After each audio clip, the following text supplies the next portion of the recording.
네, 안녕하세요. 저희 플래너스 클럽 159회. 오늘은 창의적인 아이디어를 논리적으로 표현하는 방법, 그 논증이라는 거에 대해서 같이 이야기를 해보려고 합니다. 네, 왜 창의적인 아이디어를 논리적으로 표현을 해야 되는지, 비즈니스에서는 어떤 논증이라는 게 혹은 논리라는 게 어떤 의미를 가지고 있는지 오늘 같이 이야기를 해보기 전에 제가 영상을 하나 보여드리려고 해요. 네, 이 영상 같이 보고 이야기해보도록 하겠습니다.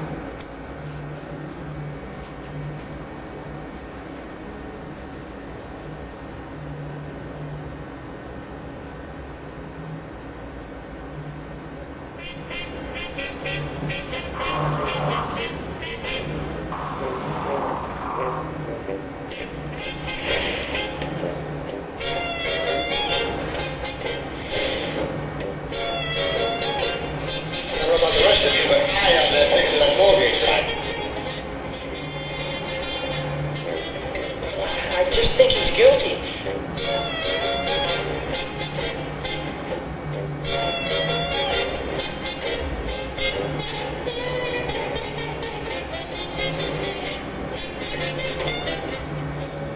There's 1, 2, 3, 4, 5, so on around the table.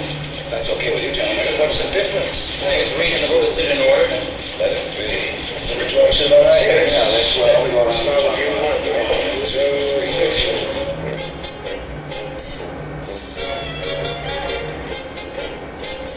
Not guilty.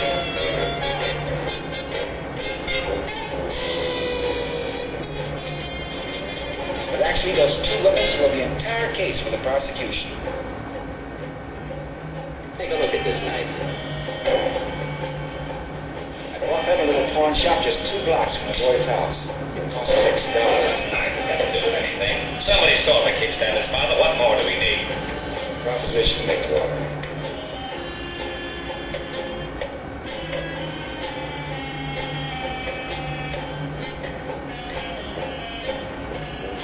Not guilty.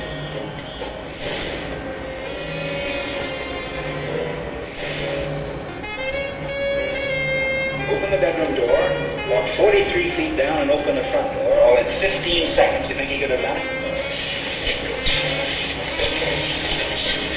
41 seconds. Here's what I think happened. Look, you know how these people lie? It's born in them. I mean, what the heck? I don't have to tell you. They don't know what the truth is. Always keep the personal prejudice out of a thing like this. Wherever you run into it, prejudice always obscures the truth. The woman across the street swore positively she looked out of the window and saw the killing through the last 2 cars of the passing elevator train, right? The last 2 cars. But I don't think he could have heard it. Maybe he didn't hear it. I mean, with all that hell noise.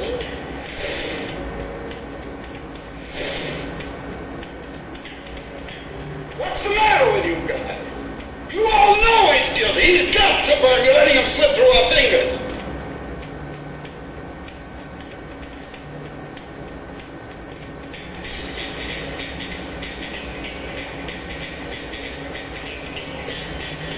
Not guilty.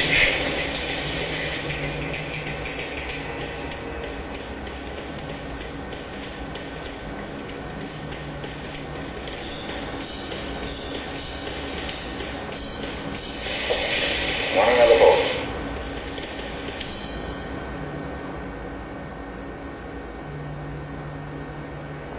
네, 이 영화는 12인의 성난 군중들이라는 영화로 1950년대인가 60년대 나왔던 굉장히 오래된 영화예요.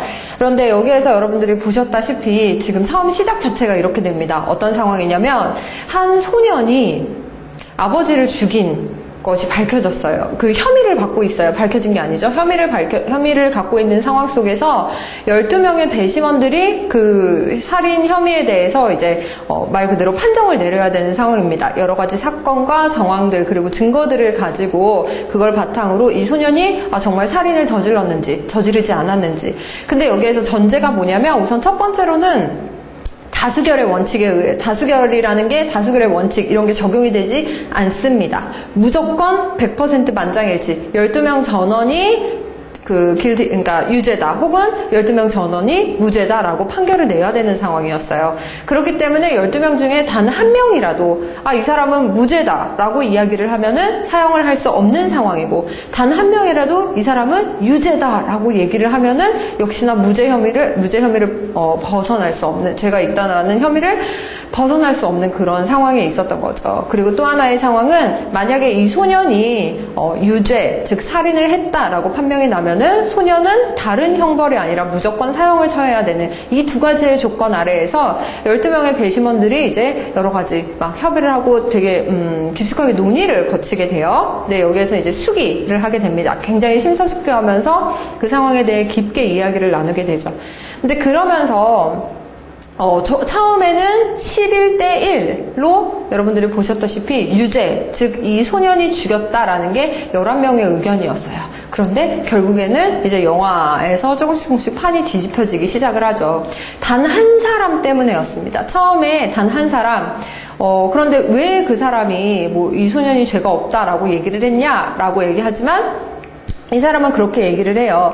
소년이 죄가 없는 게 아니라 만약에 나까지 이 사람이 유죄다라고 이야기를 하면은 이 소년은 죽지 않느냐. 그래서 다시 한번 생각을 해보고 이렇게 상황을 돌아보게 되었다고, 우리 모두가 다 합의할 수 있는, 내 스스로 납득할 수 있는, 진짜 그래 정말 얘가 죽였다라고 의심할 수 없는 그런 상황이 오지 않았기 때문에 자신은 무죄로 죄가 없다라고 우선은 생각을 했었다고 이야기를 하죠.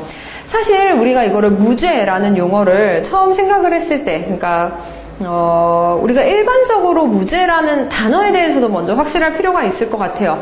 우리가 생각하는 무죄, 일반적으로 무죄다라고 사용하는 거는 죄가 없다로 사용이 되죠. 그런데 법정 용어에서 무죄라 함은 죄가 입증되지 않았다라는 말이죠.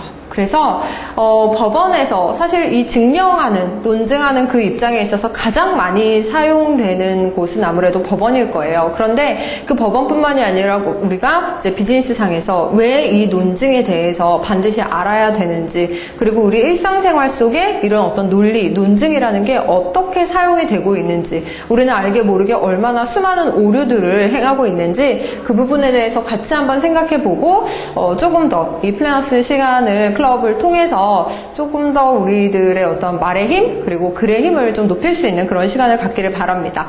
우선 첫 번째로 논증이라는 거는 근거를 토대로 주장을 이끌어내는 것을 논증이라고 이야기를 합니다. 여기에서 굉장히 중요한 단어가 바로 근거라는 말이죠.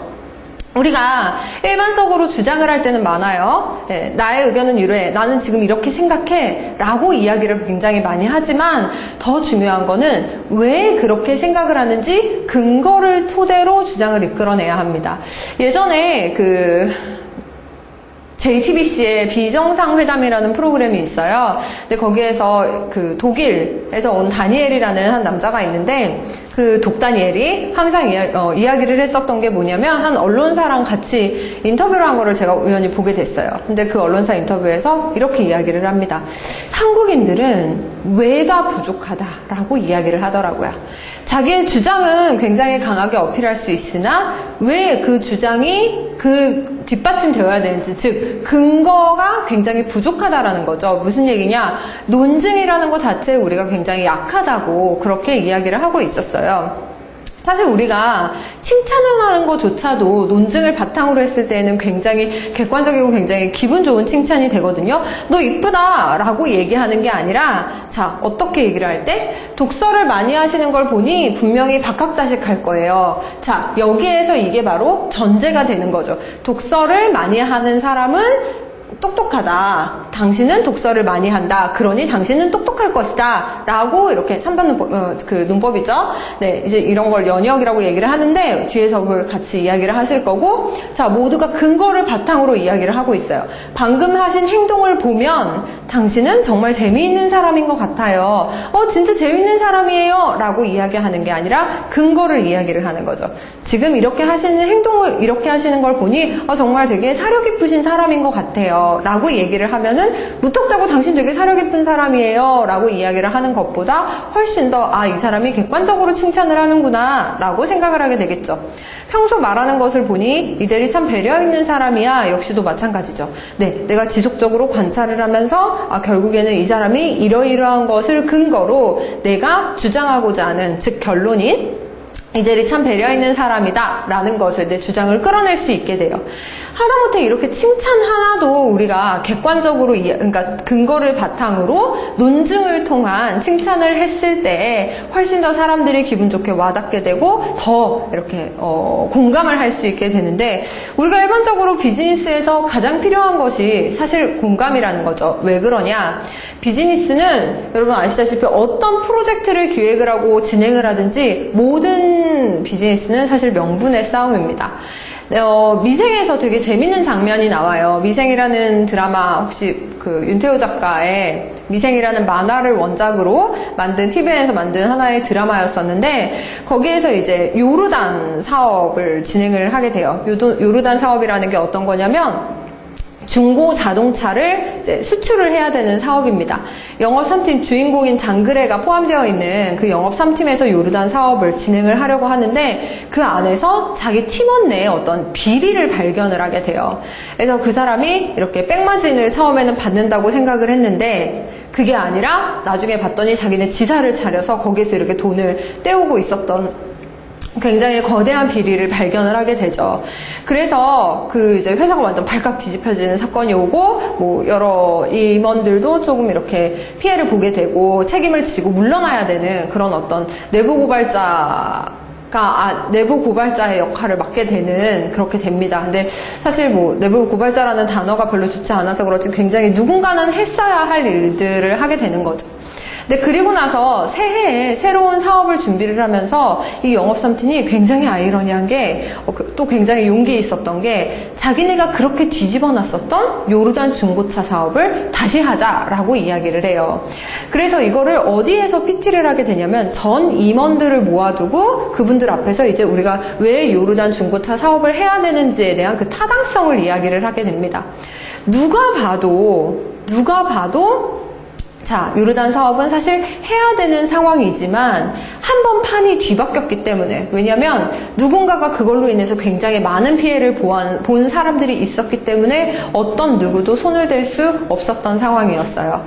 그랬는데 그 명분을 주기 위해 바로 이 장그레 주인공인 장그레 팀에서 했었던 일은 정면 돌파였었어요. 그래서 자신들이 문제가 되는 일들, 왜 과거에 있었던 비리들, 그리고 그 비리의 후속이 어떻게 되었는지까지 다 같이 이야기를 하면서 반드시 우리가 이거를 해야 되는 명분을 먼저 세워놓고, 그리고 이제 PT를 시작하게 됩니다. 그러다 보니까 이제 듣는 사람들도 처음에는 그 명분 자체를 우리가 인식을 하지 못하니까 먼저 선입견을 가지고 보게 되는 거죠. 내가 왜 이거를 해야 되는지 먼저 생각을 하기보다는 무조건 이거를 까내야 된다? 해서는 안 된다라는 생각으로 먼저 진행을 해요. 근데 그러다가 자, 처음에 얘기했었던 그 프레젠테이션을 통해서 결국에는 이게 진짜 해야 되는 일이구나 라고 판을 아예 뒤흔들게 되는 그런 어떤 프레젠테이션을 볼 수 있게 됩니다.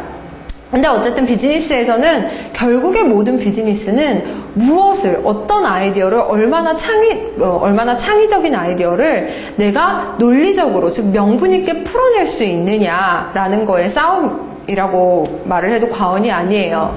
그러기 위해서는 아까 제가 방금 드렸다시피 우리가 그렇다면은 비즈니스에서 창의적인 거, 우리가 되게 창의적인 비즈니스를 해야 된다라고는 이야기를 하는데, 창의적인 것과 논리적인 거에 어떤 연관성이 있는지를 한번 보도록 하겠습니다. 자, 논리적인 생각이라는 거는 원인을 바탕으로 결과를 생각하는 거예요. 자, 배경을 바탕으로 결과를 생각하는 거죠. 즉, 다시 한번 아까 예시로 들었었던 장그레 그 미생의 입장에서 보았을 때 원인, 배경이라는 거, 원인 또 다른 말로 배경이라는 걸 생각을 해보면 절대 이 사업을 진행을 해서는 안 되는 사업이죠. 자, 순서대로 진행을 했을 땐 그래요. 왜냐하면은 지금 어떤 사내의 모든 상황들을 봐도 자신들이 이 사업을 진행해서는 안 되는 사업이에요. 네, 굉장히 모든 사람들이 불편해하는 그런 상황이죠. 하지만 창의적인 생각이라는 건 판을 바꿔서 생각하는 거예요. 결과를 먼저 생각하는 거죠. 결과는 다른 말로 목표라고 이야기를 합니다. 목표를 먼저 생각을 합니다. 우리는 이 사업을 진행을 해야겠습니다 라고 생각을 하고, 그 목표를 바탕으로 한 뭐를 만들게 되죠? 그렇죠. 근거를 만들게 되죠. 네. 근거를 만들면서 내가 반드시 이 일을 수행해야 되는 뒷받침하는 정확한 근거를 토대로 이 일을 수행을 하게 됩니다. 그래서 들은 사람으로 하여금 내가 어떤 말을 순서로 하느냐에 따라서 야, 그 말도 안 돼 라고 이야기를 할 수도 있고, 반대로 아, 그렇구나, 그래 진짜 해야겠다 라고 이야기를 할 수도 있는 거죠. 근데 논증에 정말 고마운 점이 뭐냐면, 자, 우리가 뒤에서도 이야기를 하겠지만 논증이라는 거는 내 창의적인 아이디어를 뒷받침하는데 최적의 방법이라는 겁니다.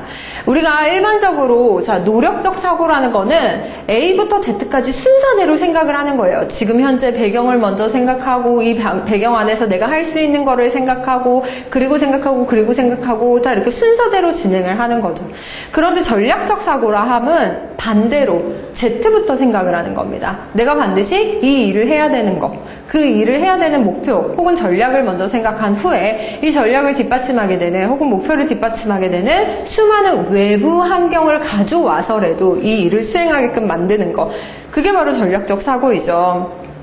그래서 논증이라는 거는 우선 첫 번째로 두 가지의 역할을 합니다.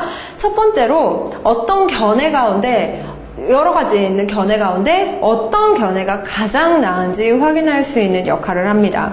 수많은 아이디어들이 있는데 그 아이디어 중에 어떤 것이 가장 논리적이고, 수많은 배경과 환경을 생각을 했을 때 어떤 것이 가장 타당한지 알 수 있게 되는 게 논증의 첫 번째 역할이고, 두 번째는 결론을 설명하고 옹호하는데 이용 가능하다는 게 이제 여러분들이 생각해 보시고 여러분들의 비즈니스에 접목시켜야 할 바로 그 내용입니다.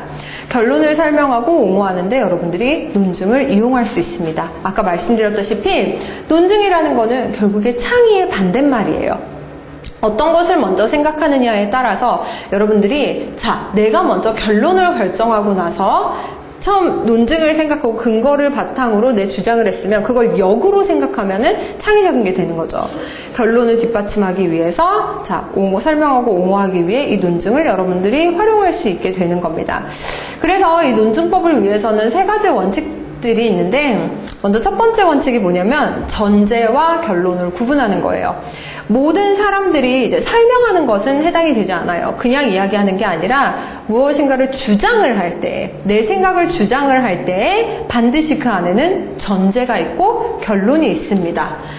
논증은 전제와 결론으로 나뉘어지는데, 전제라는 건 근거를 제공하는 부분을 이야기를 하고, 결론은 전제가 뒷받침하는 주장의 부분을 결론이라고 이야기를 하죠. 예시 같으면 이런 거예요. 나는 낙관주의자다. 다른 종류의 사람이 되어봤자 별로 도움이 되지 않는다. 여기에서 전제가 뭘까요? 전제가 찾기가 어려우시다면은 주장이라는 게 뭘까요? 네. 여기에서 얘기하는 주장은 나는 낙관주의자다 라고 이야기를 하는 거죠. 그리고 전제가 뭐냐면 다른 종류의 사람이 되어봤자 별로 도움이 되지 않는다는 게 전제입니다. 그렇기 때문에 나는 낙관주의자다. 나는 별로 도움이 되지 않기 때문에, 다른 종류의 사람이 되어봤자 별로 도움이 되지 않기 때문에 나는 낙관주의자다 라고 이야기를 하는 거죠. 지금 이렇게 이야기를 했을 때는 순서가 이제 뒤바뀌기 때문에 조금 혼란스러울 수도 있는데, 여러분들이 한번 말을 잘 생각해 보시면은 더 이해가 가실 거예요. 한번 이것도 보도록 할게요. 제비가 낮게 날면 비가 온다고 하던데 오늘은 우산을 준비해야겠다. 여기에 깔린 전제가 뭐죠? 그쵸? 제비가 낮게 날면 비가 온다라는 게 전제예요. 하지만 여기에서 바로 오늘은 우산을 준비해야겠다라고 나오기 때문에 그 안에 이 말 속에는 포함되지 않은 숨겨진 전제가 또 하나가 있다라는 거죠. 뭐죠? 제비가 낮게 날았다. 그러니까 오늘은 우산을 준비해야겠다가 되겠죠. 그래서 여러분들이 책을 읽으실 때도, 혹은 글을 읽거나 책을 읽거나 아니면 사람들의 이야기를 들으실 때에도 이런 식으로 저 사람이 이야기를 하는 거에 전제는 뭐고 결론은 뭘까, 그래서 저 사람이 하고 싶은 말이 무엇이며 저 사람이 왜 그거를 얘기를 하고 있을까, 무엇을, 어떤 근거를 바탕으로 저런 주장을 할까, 여러분들이 말을 들을 때마다 전제랑 결론을 계속 나누는 연습을 하시면은 아무래도 논증이라는 거에 조금 더 익숙해지실 수 있을 거라고 저는 생각을 해요. 자, 두 번째 논증의 방법은 신뢰할 수 있는 전제에서 시작을 하라는 겁니다. 무슨 얘기냐면 여러분들이 논증이라는 것 자체가 전제는 근거라고 말씀드렸었죠. 자, 근거를 바탕으로 주장을 해야 되는데 여러분들이 그 근거 자체가 잘못된 근거라면은 주장도 역시 잘못된 주장이 되겠죠. 자, 예시를 한번 보도록 할게요. 세상에서 행복하기 위해 돈은 필수이다. 따라서 GDP, 즉 GDP가 낮은 국가의 사람들은 불행할 가능성이 높다. 왜 그들은 빈곤의 늪에서 빠져나오지 못하는 것일까? 라고 이야기를 했어요. 자, 그냥 여러분 생각 없이 그냥 쭉 읽어보면은 그래 그냥 그렇구나 라고 넘어가게 돼요. 그런데 한번 생각해 볼까요? 세상에서 행복하기 위해 돈은 필수다라는 게 전제입니다. 따라서 GDP가 낮은 국가의 사람들은 불행할 가능성이 높다라는 게 그 전제에 따른 결론이죠. 그런데 세상에서 행복하기 위해 돈은 필수이다 라는 전제가 100% 참인가요? 아니죠. 이거는 사람에 따라서 다를 수가 있죠. 물론 세상에서 행복하기 위해 돈은 필수다라고 얘기하는 사람들도 있겠지만 여기에서 모든 사람들에게 적용되는 참인 전제는 절대 아니라는 거죠.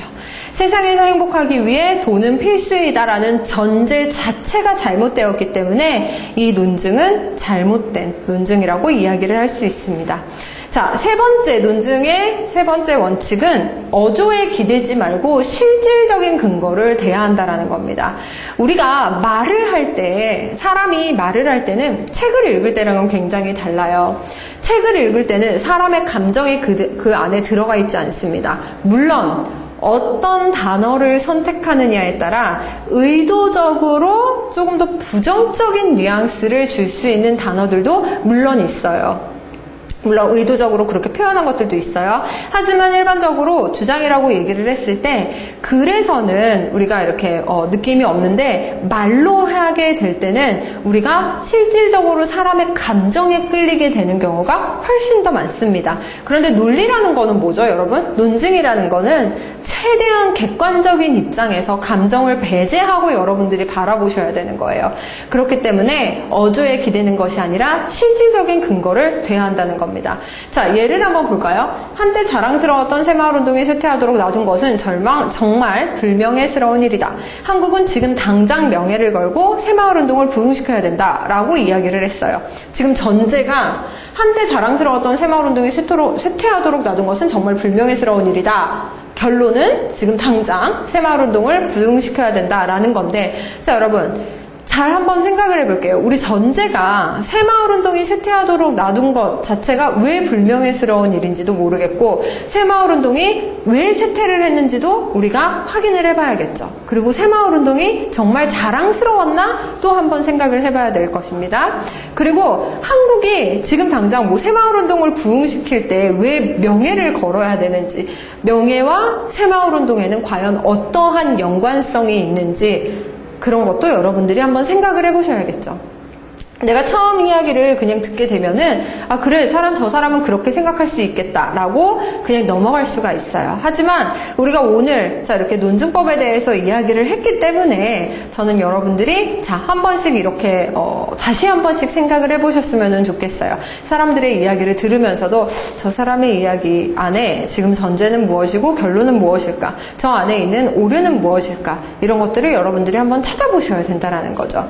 자, 이렇게 논증의 세 가지 원칙을 한번 봤다면 정말 좋은 논증이라는 게 무엇인가를 보도록 할게요.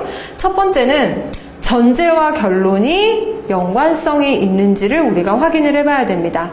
아까 바로 앞에서 보셨다시피 자, 새마을운동이 쇠퇴하도록 놔둔 것은 불명예스러운 일이기 때문에 반드시 부흥시켜야 된다라고 이야기를 했지만 명예라는 것과 새마을운동이랑 도대체 어떤 연관이 있는지 전혀 연관성이 없기 때문에 좋은 논증이라고 이야기를 할 수가 없겠죠. 두 번째 얘기했었던 것처럼 전제는 반드시 참이어야 된다는 사실. 여기에서 전제라는 거는 근거를 이야기를 하는 거죠. 내 주장을 던지게 되는 그 근거가 반드시 참이어야지만, 자, 그 근거에 따른 결론 역시도 참이 되는 거겠죠. 세 번째는 충분한 근거를 지져님가입니다.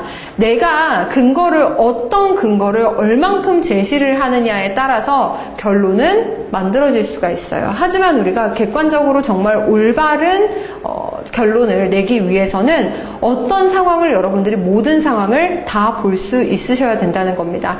그래서 사실 그 논증에서 가장 중요한 것이 뭐냐면 여러분들의 그 분야에 대해서 많이 알고 있는 거예요. 많이 알수록 여러분들이 이제 타당한 근거를 여러분들이 만들어낼 수 있으니까요. 자, 네 번째 좋은 논증의 조건은 반박을 잠재울 수 있느냐라는 겁니다.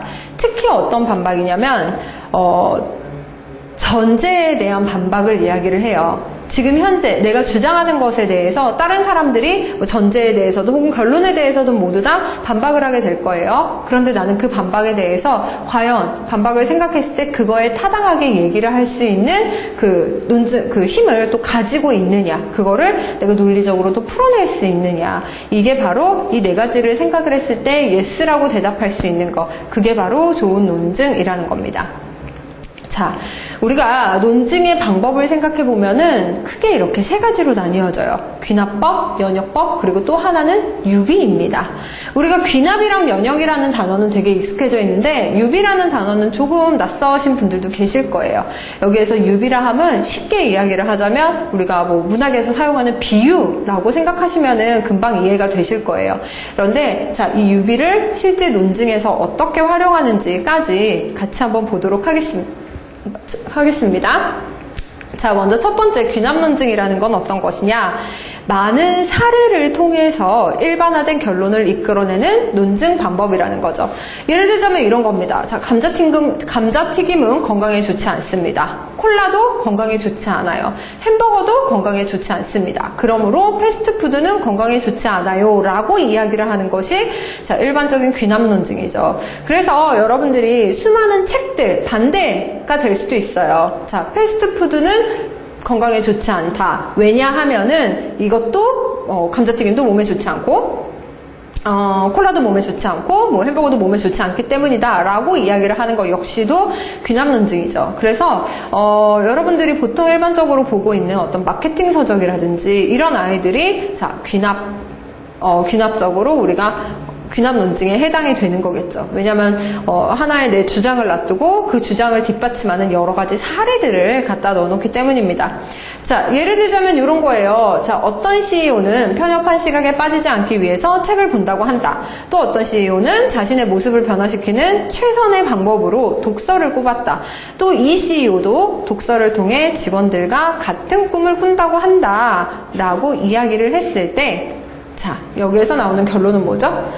CEO들은 대부분 책을 항상 곁에 두고 벗처럼 가까이 지낸다 라고 결론을 낼 수 있겠죠. 왜냐하면 지금 예시들이 여러 가지들 사례들을 갖다가 놓고 이 사례들에서 여러분들이 일반론을 찾을 수 있는 거예요. 자, 그래서 CEO들은 대부분 책을 항상 곁에 두고 벗처럼 가까이 지낸다 라는 얘기로 꺼낼 수 있는 게 대표적인 귀납 논증의 방법입니다. 이 귀납논증을 위해서는 먼저 첫 번째는 2 이상의 예를 드시는 게 맞습니다. 자, 내가 예시를 하나 대야 되는데 만약에 우리가 한 가지의 예시를 두고 바로 그거를 결론으로 치닫는다. 그거를 우리는 뭐라고 하죠? 성급한 일반화의 오류라고 이야기를 하죠. 나 예전에 그 병원 갔다 왔는데 거기 의사 불친절해. 그렇기 때문에 야 거기 병원 의사들 다 이상해 라고 이야기를 하는 게 바로 성급한 일반화의 오류이죠. 그런 성급한 일반화의 오류를 범하지 않기 위해서는 반드시 2가지 이상의 예를 여러분들이, 즉 근거를 여러분들이 대실 수 있어야 된다라는 거죠. 두 번째는 근거 중에서도, 즉 예시 중에서도 여러분들이 반드시 대표성이 있는 예를 드셔야 됩니다. 자, 잘못된 예를 한번 보도록 할까요? 내 주변의 사람들은 모두 강남에 살기를 원한다. 따라서 강남의 땅값은 더 오를 것이다. 자, 첫 번째. 자, 여기에서 우리가 예시를 여러 가지로 생각을 할 수 있어요. 내 옆집에 사는 철이는 강남에 살기를 원한다. 내 앞집에 사는 순이도 강남에 살기를 원한다. 내 뒷집에 사는 미애도 강남에 살기를 원한다. 따라서 강남의 땅값은 더 오를 것이다. 되게 그럴싸해 보이죠. 그런데 한번 생각을 해볼까요? 내가 지금 살고 있는 곳이 어느 곳이냐에 따라서 이 논증이 모든 사람들의 일반 보편화된 주장이 절대 아닐 가능성이 크다는 겁니다. 그래서 과연 내 주변의 사람들이 모든 사람들을 대표할 수 있는지에 대해서 대표성을 여러분들이 생각을 하셔야 된다는 거예요. 일반적으로 우리가 어떤 실수를 볼 수 있냐 이런 거죠.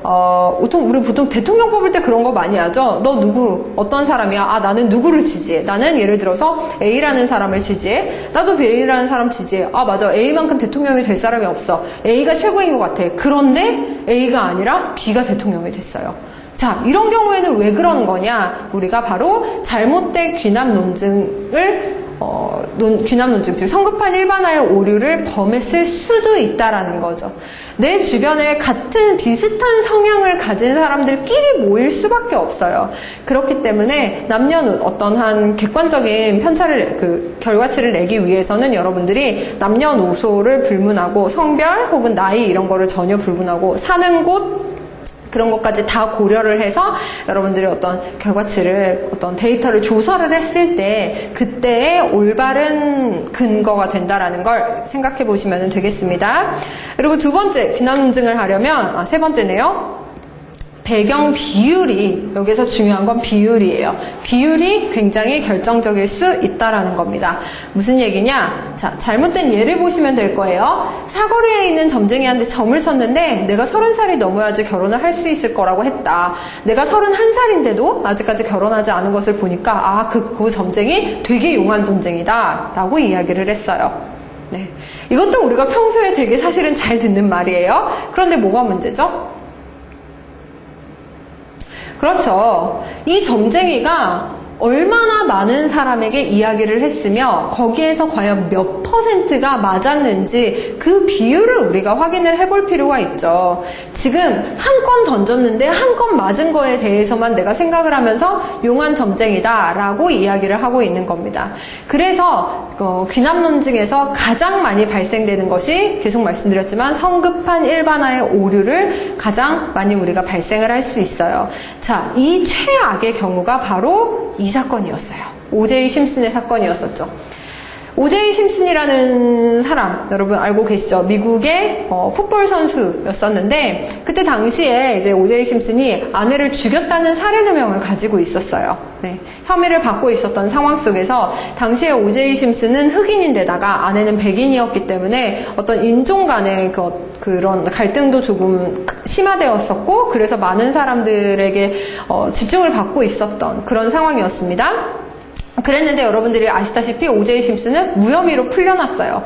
참 웃겼었던 게 모든 사람들이 오제이 심슨이 분명히 그 와이프를 죽였다라고 모든 거를 다 얘기를 하고 있는데 딱 한 가지가 여러분 결과적으로는 무죄다라고 혐의가 입증이 되지 않았습니다. 거기에서 오제이 심슨의 변호사가 어떤 이야기를 했냐면 어떤 주장을 했는지 여러분들이 바로 요거를 바탕으로 주장을 했었어요. 남편에게 폭행당하는 아내 중에 오제이 심슨이 평소에 아내도 많이 폭행을 했다고 합니다. 그거 역시도 그 변호사가 검사 쪽에서는 어떤 증명과 그걸로 내놨었는데 변호사가 이야기하기를 남편에게 폭행당하는 아내 중에 실제 남편에게 살해당하는 경우는 1000명 중에 1명, 즉 0.1%이다. 라고 얘기를 하면서 오제이 심슨은 결국에 아내를 죽이지 않았다라고 이야기를 했어요. 그리고 이 이야기가 실제로 받아들여져서 오제이 심슨은 무죄로 판명이 났습니다. 그럴싸해요. 그런데 한번 볼까요? 평소 아내를 자주 폭행하던 오제이 심슨은 아내 살해 혐의를 받고 있습니다. 폭행당하던 아내가 죽었을 경우 그 아내를 평소에 때리던 남편이 범인일 확률은 80%라고 합니다. 여러분 어떤 곳을 바라보느냐에 따라서 달랐어요. 이전에는 뭐를 바라봤었죠? 남편에게 폭행당하는 아내 중 남편에게 살해당하는 경우, 즉 남편이 아내를 살인하는 살인자들을 중심으로 이제 조사를 한 거죠. 살인자들을 보았을 때 아내를 죽인 사람들, 즉 평소에 아내를 그것도 때리다가 죽인 사람들은 1000명 중에 1명밖에 안 됐었다는 거예요. 그런데 이 비유를 한번 바꿔볼까요? 아내를 평소에 때리던, 맞아서 어떤 이렇게 아내들이 죽은 사람이, 폭행당하던 아내가 죽었던 그 환경, 아내를 중심으로 다시 한번 배경을 세팅을 하고 비율을 확인을 해봤더니 아내를 평소에 때리는 남편이 법인일 확률은 80%였었다는 겁니다. 만약에 그 당시에 아내를 중심으로 폭행당하던 아내가 죽었다는 그 배경을 먼저 생각하고 이야기를 했었다면은, 그거를 근거로 제시를 했다면 어쩌면 오제이 심슨은 지금까지도 감옥에 있을 수도 있겠죠. 네. 그래서 여러분들이 이 귀납 논증이 잘못되었을 때의 어떤 최악의 경우까지도 분명히 가져올 수가 있어요. 또 동시에 우리가 뭐를 확인을 할 수 있죠? 배경을 어떻게 세팅을 하느냐에 따라서 결론이 이렇게 뒤바뀔 수 있구나라는 거를 여러분들이 확인을 할 수 있겠죠. 자, 두 번째는 이제 귀납 논증을 넘어가서 두 번째로 우리 논증의 방법은 바로 연역 논증입니다. 연역 논증이라는 건 어떤 거죠? 네, 전제로부터 결론이 필연적으로 나올 수밖에 없는 논증 방식이에요. 자, 여러분들이 아시는, 굉장히 잘 아시는 A는 B다, B는 C다. 그러므로 A는 C다 라고 생각하는 가장 간단한 그런 생각들이 바로 연역 논증이라는 거죠. 근데 사실 우리 일상생활에서는 여러분 보면은 일상생활에서는 사실 귀납법이 훨씬 더 많이 쓰이고 있어요. 왜냐면 사람들은 사례를 좋아하기 때문에 얘도 이랬고 쟤도 이랬고 쟤도 이랬으니까 너도 이래 라고 이야기를 하는 거를 사람들은 굉장히 타당하다고 생각을 해요. 하지만 내가 무언가를 계속 주장을 하려고 할 때 수많은 사례들을 갖다 쓰게 되면은 어떤 새로운 프로그램, 사업을 기획하고 구상을 해서 그거를 진행하려고 할 때 똑같은 사례들만 여러분들이 갖다 쓰는 그런 어떤 귀납법적으로 여러분들이 풀어간다라고 생각을 해봅시다. 그러면 뭐가 딸리게 되는 거죠? 창의력이 딸리게 되는 거죠. 그래서 뭔가 참신한 게 전혀 없는 거예요. 차별화가 하나도 되지 않는 겁니다. 그래서 여러분들이 이제는 이제 귀납법을 뛰어넘어서 내가 뭔가를 주장을 해야 되는 거. 그래서 여기서 나오는 표현이 바로 가설이라는 거죠. 가설을 먼저 세우고 나서 그거를 증명하기 위해서 나가가는 그런 방법이 바로 연역 논증의 방법이라는 겁니다. 자, 여러분들이 이 연역 논증을 어디에서 확인할 수 있는지 한번 제가 영상을 하나 보여드리도록 할게요.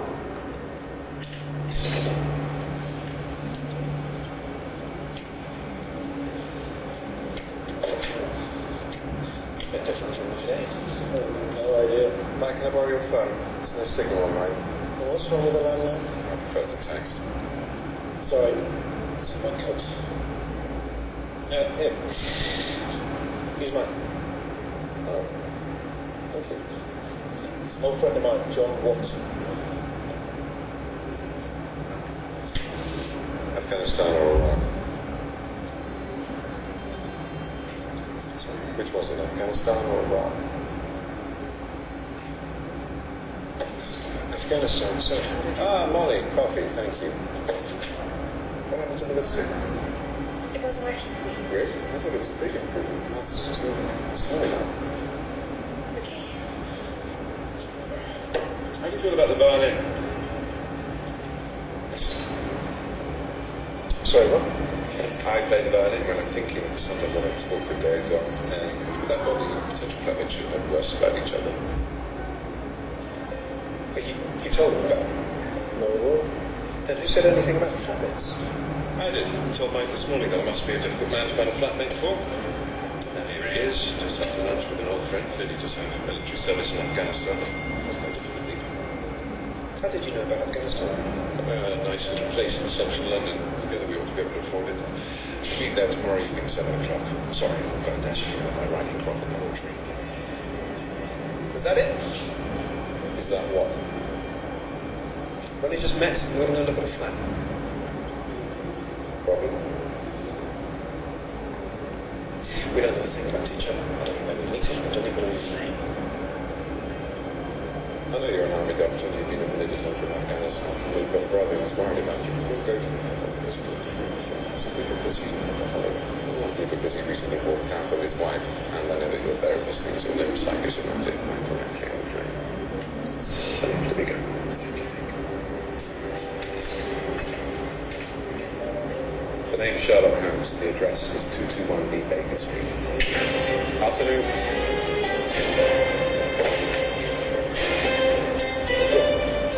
He's all right.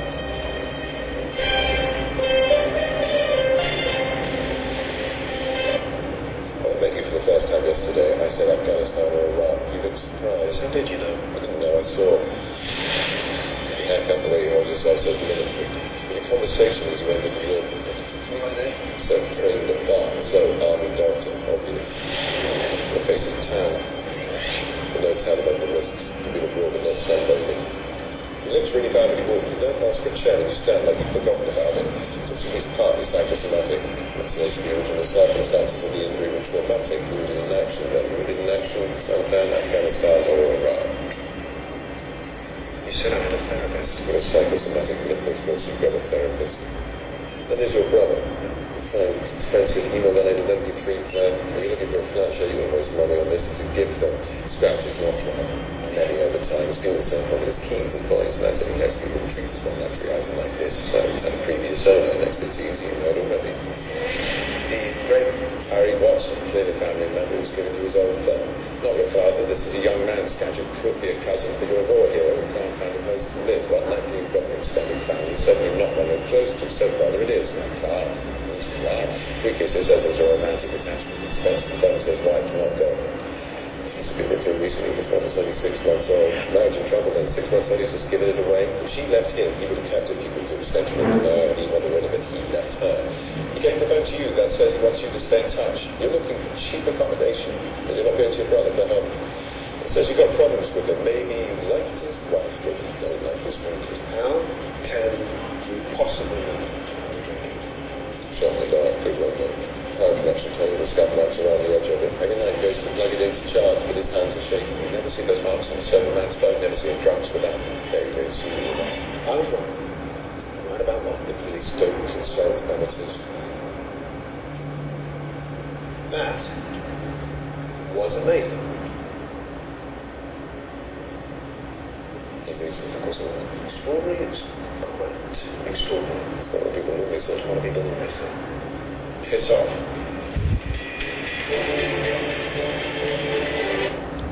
네. 자, 여러분 이게 어떤 드라마인지 알고 계시나요? 네, 굉장히 인기 있었던 영국의 BBC에서 만든 영화죠. 셜록이라는 영화입니다.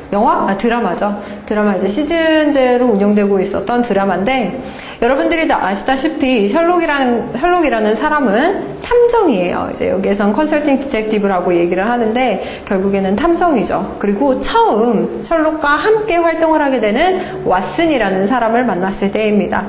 여러분 보시다시피 왓슨에 대해서 어떠한 정보도 가지고 있지 않았는데도 불구하고 처음에 셜록이 오자마자 물어봐요. 아프가니스탄에서 왔냐? 아니면 이라크에서 왔냐? 전쟁을 어디에서 했는지에 대해서 먼저 물어보게 되죠. 왓슨은 자기가 군인이라는 걸 이야기하지도 않았는데도 불구하고 셜록이 먼저 이렇게 물어보는 것을 보고 깜짝 놀래요. 그리고 셜록은 왓슨에 대해서 뭐 이러이러한 상황을 지금 내가 생각했을 때 당신은 뭐 이러이러한 상황이다. 이게 단순한 추측이 아닌 거죠. 그래서 나중에 왓슨이 셜록과 같이 가면서 물어봅니다. 어떻게 나에 대해서 알게 됐냐라고 얘기했을 때 셜록이 뭐라고 이야기를 하죠? 안 게 아니야. 내가 본 거지 라고 이야기를 하죠. 셜록은 남다른 관찰력을 가지고 있었던 거죠. 결국에 보았을 때. 관찰력. 다른 사람들이 잘 관심 있게 보지 않는 그 자세한 것들을 관찰을 함으로써 셜록은 그거를 바탕으로 말 그대로 추리를 해나간 겁니다. 그래서 셜록이 하는 것을 보면은 거의 다 연역 추리예요. 일반적으로 보면은 거의 90% 이상 연역적으로 추리를 하고 있어요. 그렇다면 그 연역적인 추리를 어떻게 할 수 있는지, 연역 추리의 방법, 연역 논증의 방법은 어떤 건지 한번 같이 보도록 하겠습니다. 대표적인 연역 논증은 바로 요거죠. 만일 A라면 B다. 그런데 A다. 그러기 때문에 요것도 B다 라고 이야기를 하는 거. 자, 요런 거죠. 삼각형의 내각의 합은 180도이다. 여기 두 각의 합이 100도이다. 그러니까 나머지 한 각의 크기도 80도이다. 라고 이야기를 하는 거 굉장히 익숙한 생각입니다. 맞습니다. 우리가 수학 같은 거 풀 때 항상 생각을 했었던 게 바로 이런 연역 논증이에요. 과학에서 역시 마찬가지입니다. 우리는 가설을 세우고 그 가설을 우리가 검증을 하죠. 그리고 그 검증, 내가 자 예를 들어서 이 리트머스에다가 액체를 떨어뜨렸을 때 만약에 색깔이 뭐 붉은색으로 변한다면은 산성일 것이다. 푸른색으로 변한다면은 뭐 염기성일 것이다. 라고 우리가 먼저 가설을 세우죠. 그리고 떨어뜨려 봐요. 그랬는데 실제로 뭐 색깔이 분홍색으로 변했다. 그러면 이 액체는 산성이구나 라고 우리가 알고 있는 거. 과학 실험을 하거나 수학에서 굉장히 익숙하게 활용하는 것이 바로 이 연역 논증 첫 번째 방법입니다. A라면 B이다. A이기 때문에 결국에는 B이다 라고 이야기를 하는 거. 자, 두 번째 연역 논증은 이제 조금씩 복잡해지기 시작하는데, 만일 A라면 B다. 그런데 B가 아니다. 그러니까 A라면 B다? 네. 여기 말이 지금 잘못 나왔네요. A라면 B다. 그런데 B가 아니다. 그러므로 A도 아니다. 라는 거. 자, 개 한 마리가 마구간에 있었다. 그런데 누군가가 들어와서 말을 끌고 나갔는데도 그 개는 짖지 않았다. 분명히 방문자는 그 개가 잘 알고 있는 사람이다. 라는 겁니다. 자, 누군가가 들어와서 개는 자기가 알고 있는 사람이 아니라면 짖는다. 그런데 짖지 않았다. 그러므로 그 개가 잘 알고 있는 사람이다 라고 이야기를 할 수 있는 거죠.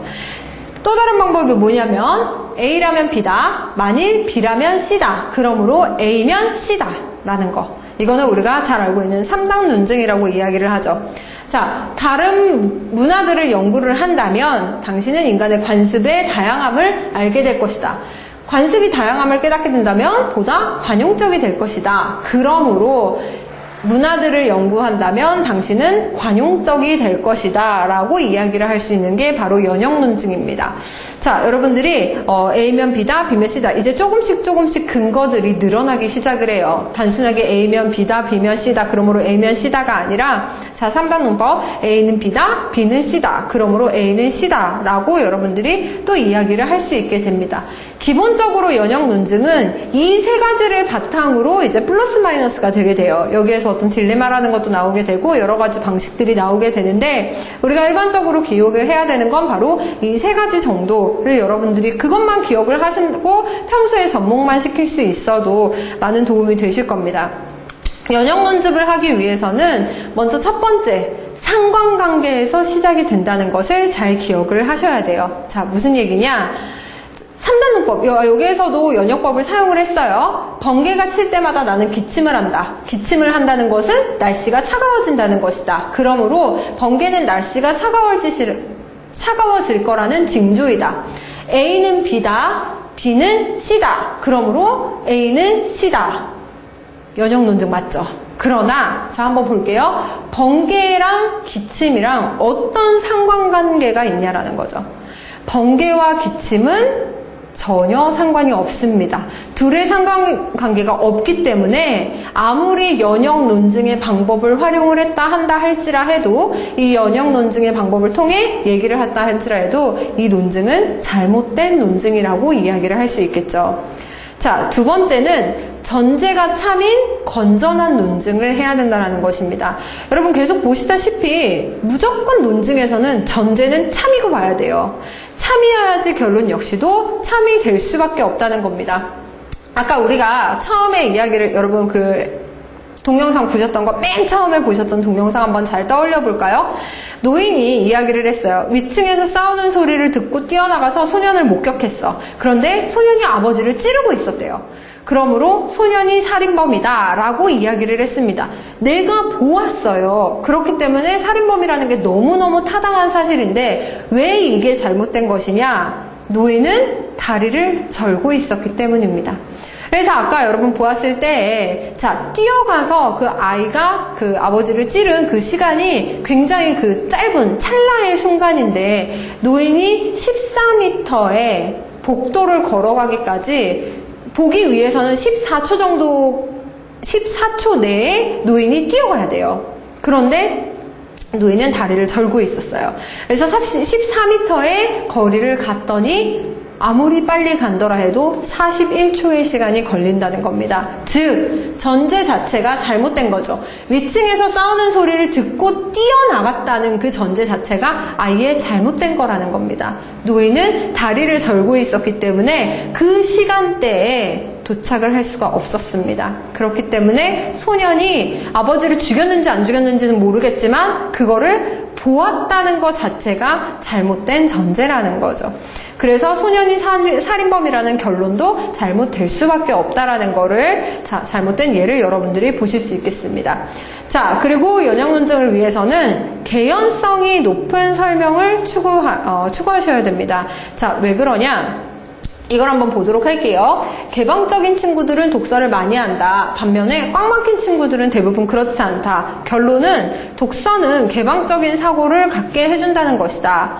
자, 여기에서 처음 들었을 때에는 그래 그런 것 같다라고 하지만 보면 볼수록 뭔가 너무 빠르게 결정내었다라는 생각이 오고, 자, 과연 개방적인 친구들은 독서를 많이 한다라는 게 얼마나 타당한 것인지, 꽉 막힌 친구들 중에서도 독서를 엄청나게 많이 하는 사람이 있을 수도 있는데 왜 이렇게 얘기하는 것인지, 자, 그 사이에 개연성을 넣어주지 않았기 때문에 너무 띄엄띄엄 떨어지게 돼요.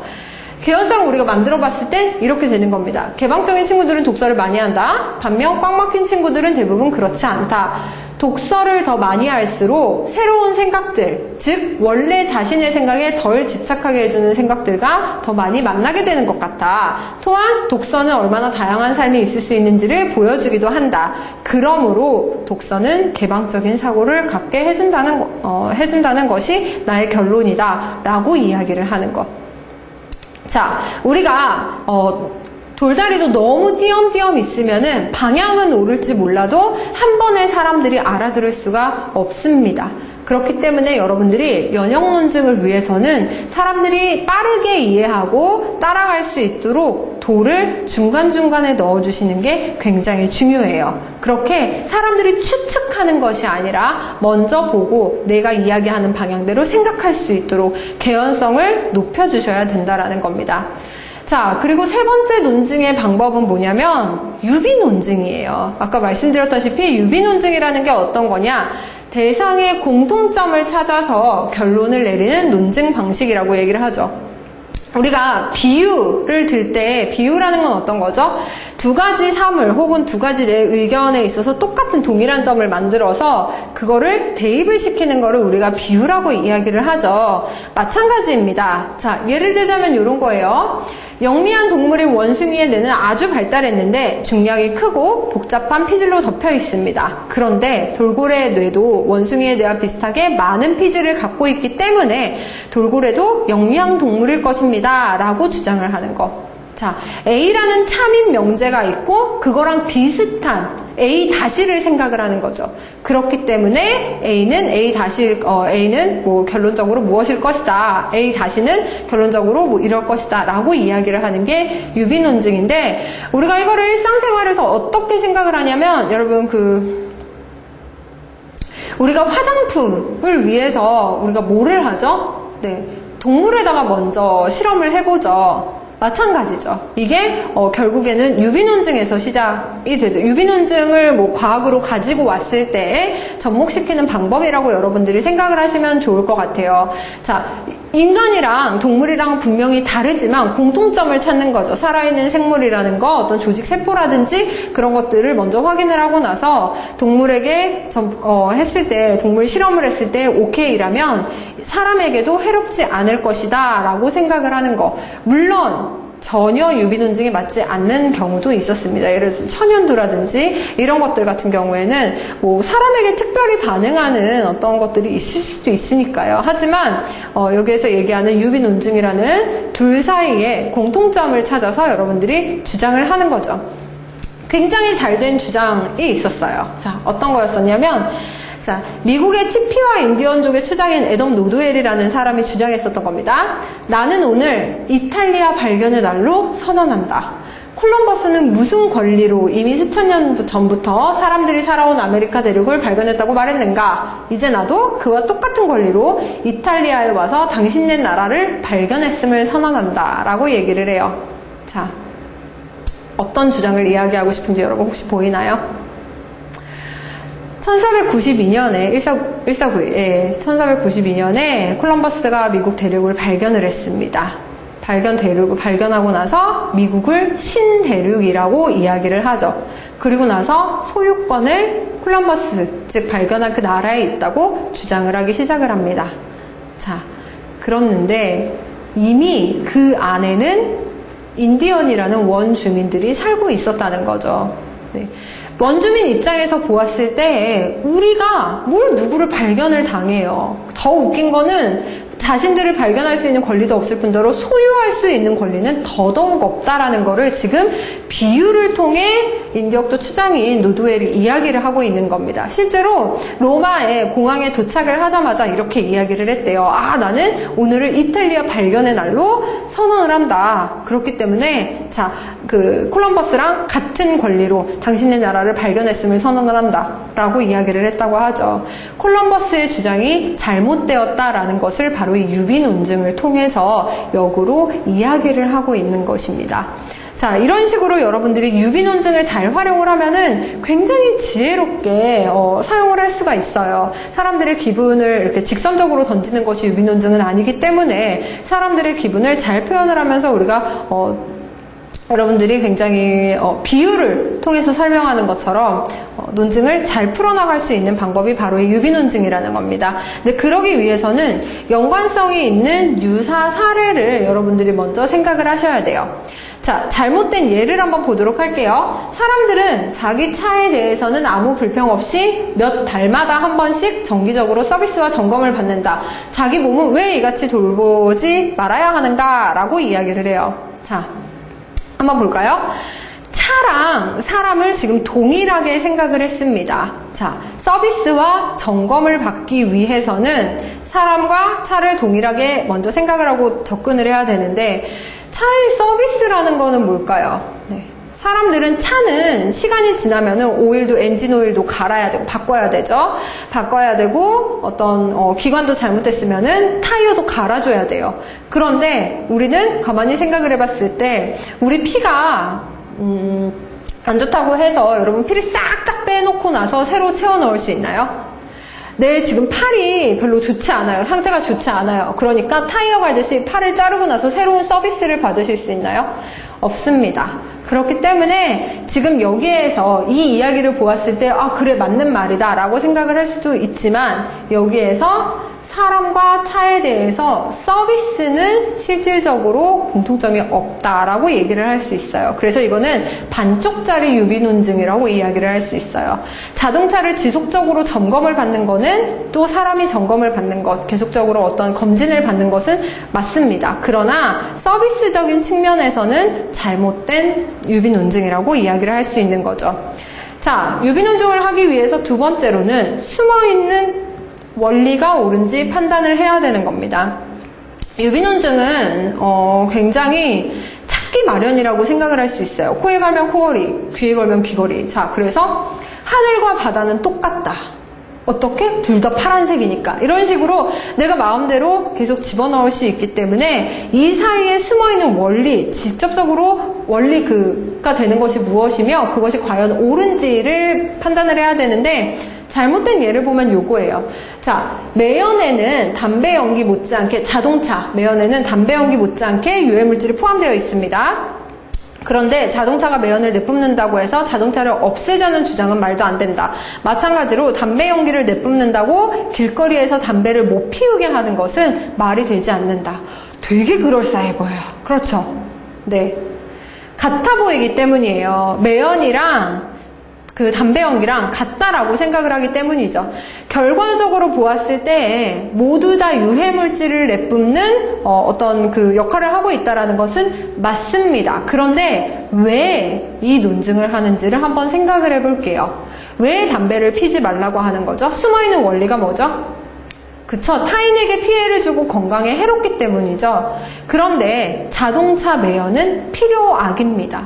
즉 반드시 있어야 되는 거라는 거죠. 자동차가 편안함을 주기 때문에 분명히 필요하지만 악하지만 분명히 어쩔 수 없이 공존할 수밖에 없는 그런 상황이라는 거죠. 그래서 자동차는 계속적으로 노력을 하고 있어요. 어떤 노력을 하고 있죠? 매연을 줄이는 방법, 친환경적으로 가는 방법에 대해서 계속적으로 연구가 되는 데에 반해서 담배라는 거는 여러분 반드시 피워야 되는 게 아니에요. 그쵸? 네, 자동차는 사회가 조성되고 굴러가기 위해서 반드시 있어야 되는 것이지만 담배라는 것은 반드시 필요한, 즉 하지 않으면 죽는 그런 불가피한 것이 아니라는 겁니다. 그래서 내가 왜 이 주장을 했는지, 근본적으로 무엇을 얘기하고 싶은지 그 원리를 생각을 해봤을 때 겉으로 보기에는 말이 되는 소리지만 두 가지는 결코 비교 대상이 될 수 없다라는 것. 즉 원리가 잘못되었기 때문에 유비 논증 자체도 잘못된 예라는 것을 여러분들이 확인을 하시기를 바랍니다. 자, 이렇게 논증의 방법에는 크게 세 가지 여러분들 보셨어요. 첫 번째는 귀납법, 일반화를 하는 거. 두 번째는 근거를 바탕으로 당연하게 필수적으로 나와야 되는 연역법. 그래서 여기에서 우리가 가설사고를 이야기를 했었죠. 그리고 세 번째는 유비논증, 비유법에 대해서 이야기를 했습니다. 이렇게 세 가지를 이야기를 했지만 얘기를 했음에도 불구하고 우리는 정말 수많은 논증의 오류들을 가지고 살고 있어요. 근데 사실 저도 여러분들한테 이 플래너스를 진행하면서 논증에 대해서 다시 한번 공부를 하고 생각을 하면서 되게 많이 솔직히 깜짝 놀랐었어요. 아, 내가 생각보다 많은 오류를 수행하고 있었고 정말 그 사람들이 이야기하는 말장난 같은 게 정말 수많은 오류를 가지고 있었구나. 근데 그게 단지 재미있는 걸로 끝나면은 말 그대로 어떤 우리가 뭐 재미있는 코미디 프로그램에서 말장난치는 거 그냥 그걸로 끝나는 것이 아니라 직접적으로 어떤 굉장히 중요한 결과에 영향을 주거나 아니면은 사람들로 하여금 선택을 하는데 혼란스럽게 한다면은 그거는 정말 문제구나 라는 생각을 했었어요. 자, 여기에서 얘기하는 논증에서의 오류라는 거는 바로 이런 겁니다. 어떤 논거를 제시하면서 주장을 할 때 범하게 되는 잘못이죠. 논증을 방해하고 문제는 논증의 목표를 흐리게 한다는 것이 오류입니다. 그래서 우리가 일반적으로 흔히 잘못하고 있는 그 오류들은 어떤 것들이 있는지, 그리고 그 방법들에 대해서, 그 오류의 종류들에 대해서 한번 생각을 해보면서 여러분들이 동시에 그것도 한번 생각을 해보셨으면 좋겠어요. 아, 나는 지금 잘못 얘기하는 거 하고 있지는 않을까? 내 평소 말 습관은 어떤 걸까? 라고 한번 생각을 해보셨으면 좋겠어요. 자, 먼저 첫 번째는 요거죠. 인신공격의 오류입니다. 그 사람 아버지가 옛날에 전과자였다면서요. 그런 사람을 어떻게 대통령으로 추천할 수 있습니까? 라는 게 바로 인신공격의 오류입니다. 아까 우리 초반에 제일 처음에 봤었던 12인의 성난 사람들에서도 동일하게 나왔었던 거예요. 그 아이는 빈민가의 아이잖아요. 예비 범죄자라는 겁니다. 라고 이야기를 하는 게 바로 인신공격의 오류이죠. 그 사람에 대해서 판단하는 것이 아니라 말 그대로 누가 봐도 불편한 상황을 만들어서 인신공격을 하면서 자기 주장을 하게 되는 경우를 이야기를 합니다. 두 번째는 발생학적 오류인데, 화장품은 원래 프랑스에서 발달했으니까 좋은 화장품을 쓰려면 프랑스 걸 써야 돼. 네, 이것도 처음에 들었을 때는 왠지 그래 맞는 말 같아요. 하지만 화장품이 프랑스에서 발달했다고 해서 좋은 화장품이 무조건 프랑스 거다라는 보장은 없죠.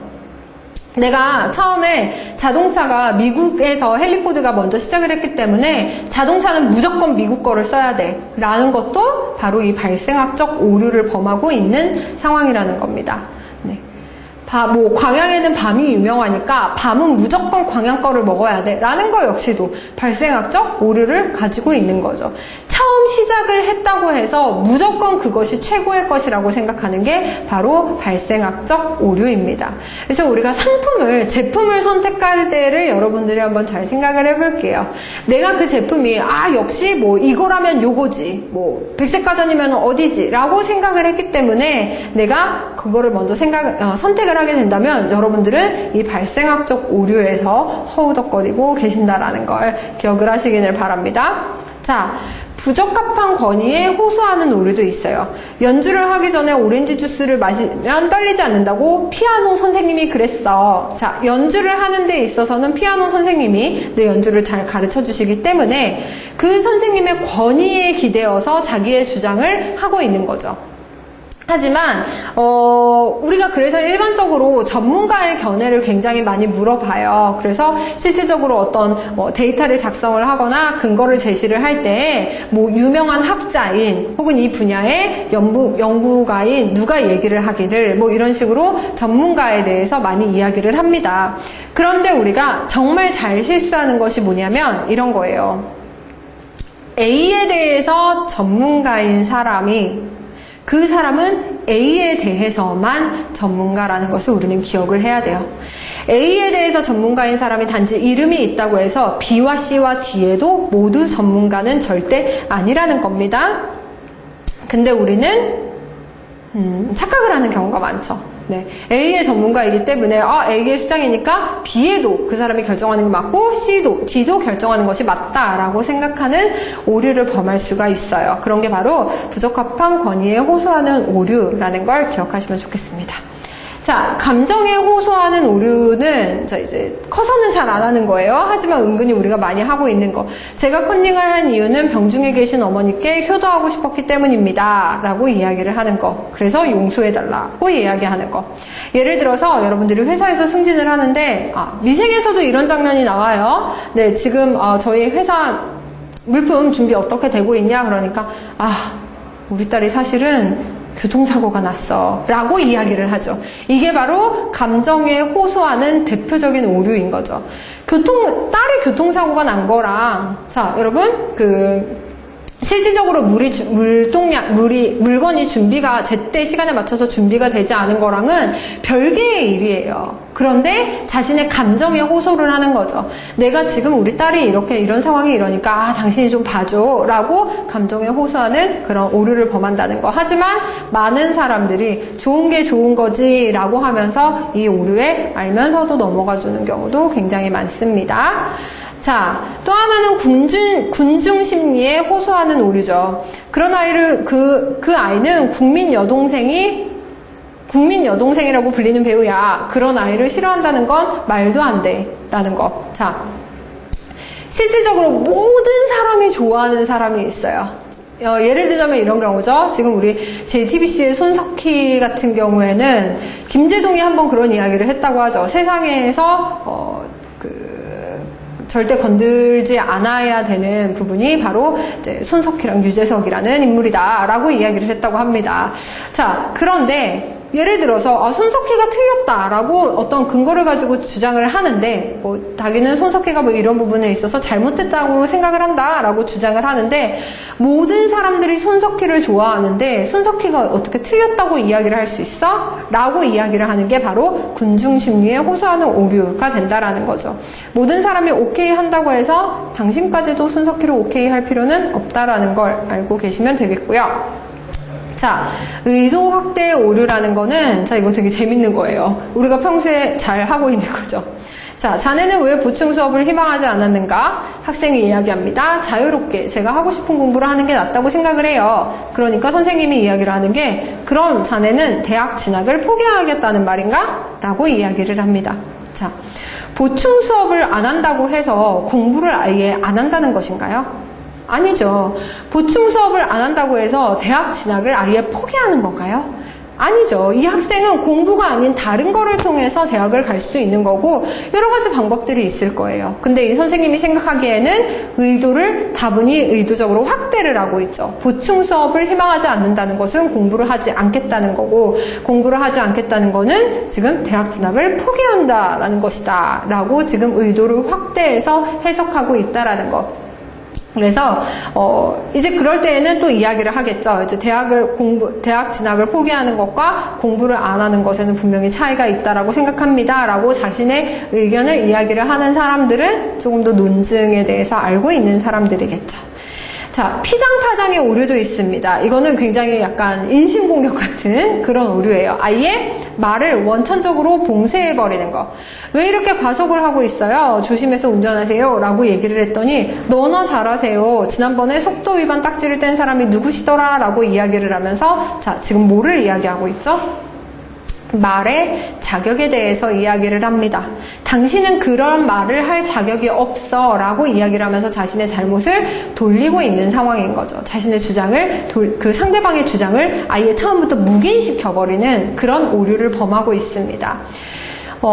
사실 이런 오류도 우리가 굉장히 많이 알고 있어요. 근데 하지만 우리가 말을 할 때 자격에 대해서 먼저 생각을 하게 되면은 그 어떤 말도 사실 우리는 할 수가 없게 돼요. 그래서 말의 자격을 운운한다라는 거는 사실 굉장히 폭력적인 어떤 거라고도 저는 생각을 하고 있습니다. 자, 또 하나는 원천 봉쇄의 오류라고 하는데 이런 거예요. 아직도 커피를 싫어한단 말이에요. 당신 진짜 촌스럽네요. 라고 이야기를 하는 거. 커피를 싫어한다고 해서 촌스러운 건가요? 아니죠. 하지만 처음부터 커피를 싫어한다는 것 자체가 아예 안 되도록 그냥 처음부터 그냥 다 막아놓은 상황이에요. 예를 들자면 또 이런 게 있어요. 남자라면은 술을 마셔야지 라고 이야기를 해요. 자, 그러면 남자라고 모두 다 술을 마시는 건 아니에요 라고 반증을 했을 때 진짜 남자는 술을 잘 마셔 라고 이야기를 하는 거죠. 네, 이런 게 바로 원천봉쇄의 오류에 해당이 됩니다. 자, 또 하나는 이제 논점 일탈의 오류가 있는데 처음 들었을 땐 이거 역시도 되게 마찬가지처럼 보여요. 갈수록 집값이 뛰니까 진짜 큰일이야. 아, 그러게 말이야. 나라 경제가 이러다가 국제적 망신을 부를 텐데 국가적 위신이 안 서는 게 제일 문제야 라고 이야기를 해요. 전혀 문제가 되지 않는 대화인 것처럼 보이지만 자, 여기에서 가장 중요한 거는 논점이 일탈이 되었다는 거예요. 지금 여기에서 얘기하는 논점, 첫 번째 A가 얘기하는 논점이 뭐죠? 집값이 뛴다는 게 논점이죠. 그런데 B의 논점은 뭐죠?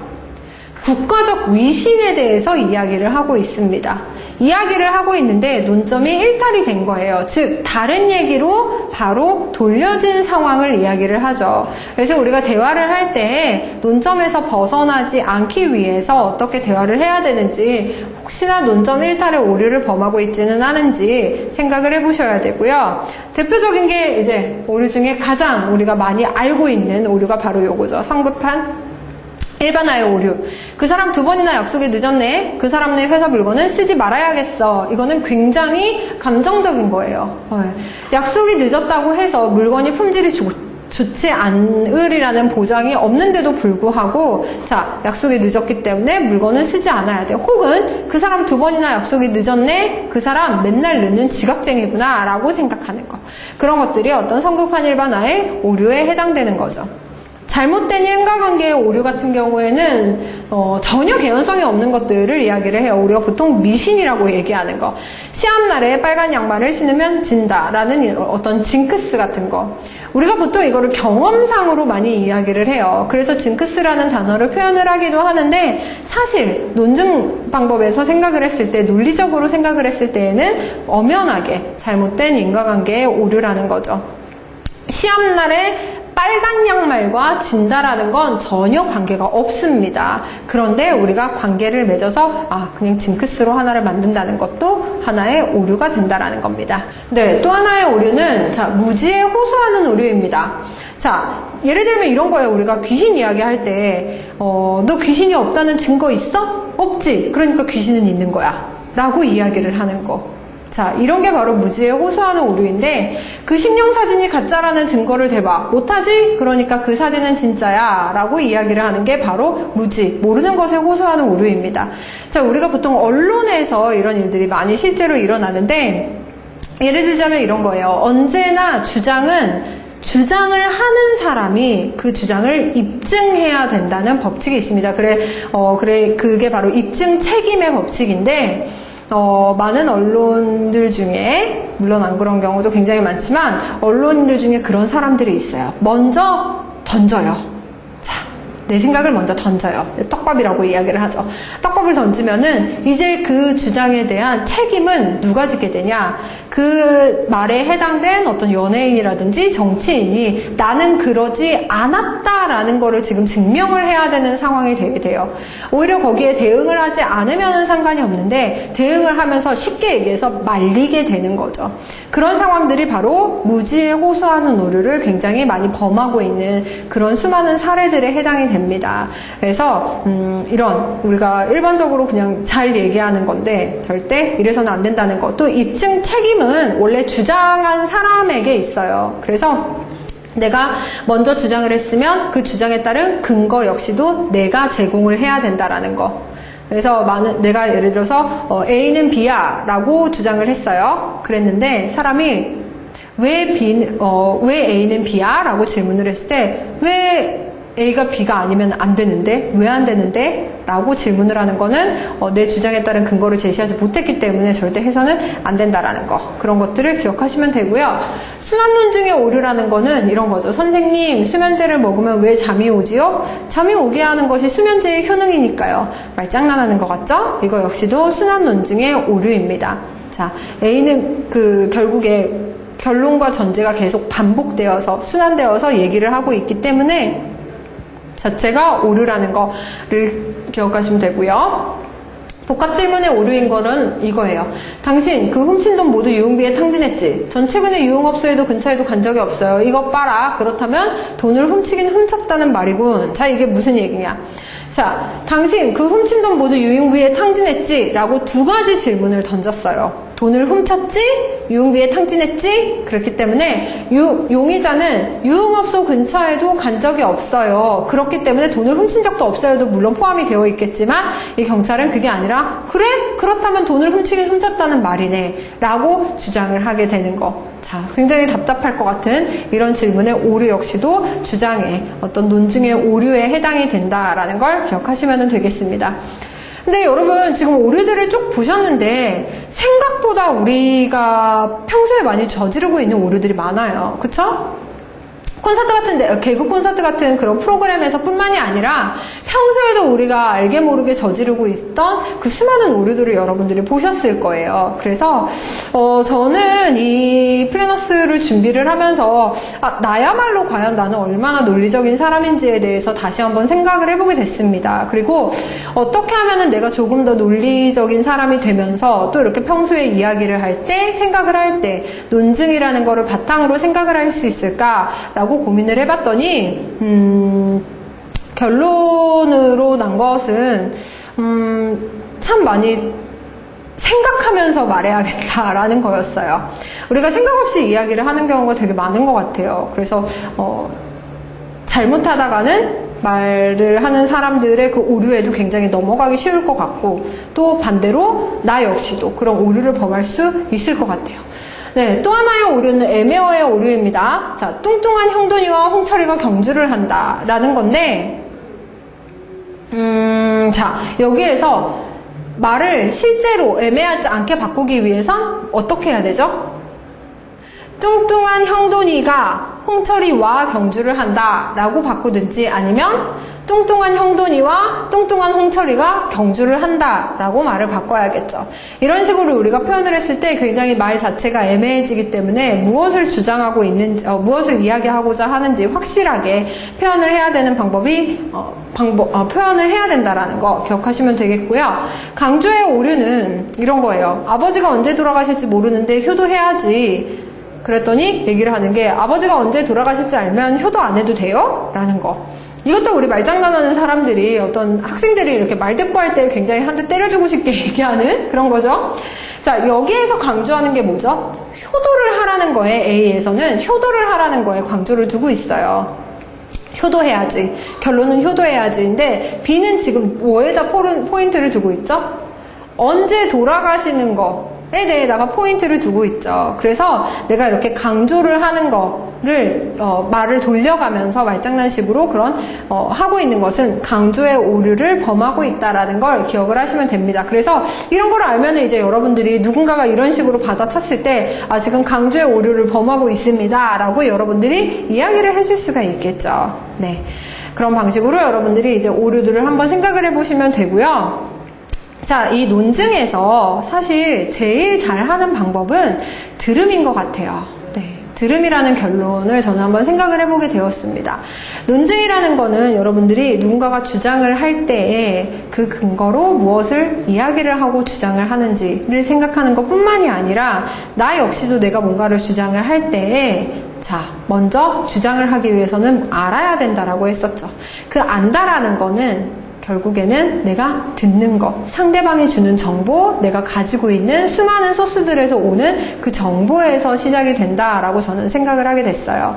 그래서 아까 우리 12인의 성난 군중들 맨 처음에 보았을 때에도 사실 11명의 사람들이 유죄다라고 이야기를 할 때 단 한 사람만이 무죄입니다 라고 이야기를 하면서 어떤 거를 노력을 했었냐? 사실 소년의 말을 조금 더 들으려고 귀 기울였었던 거예요. 그리고 그 소년의 말에 혹은 증언자들의 말에 더 그 증언자들의 말을 들으면서 과연 이것이 타당한지 타당하지 않은지를 생각을 해보면서 논증이 시작이 됐었고 결과적으로 그렇게 12명의 사람들이 만장일치를 통해 소년을 구해내게 되는 혐의를 벗어날 수 있도록 도와주는 그런 어떤 결과를 갖고 오게 된 거죠. 그래서 여러분들의 논증의 시작은 결국에 들음에서 난다라는 걸 기억을 하셨으면 좋겠습니다.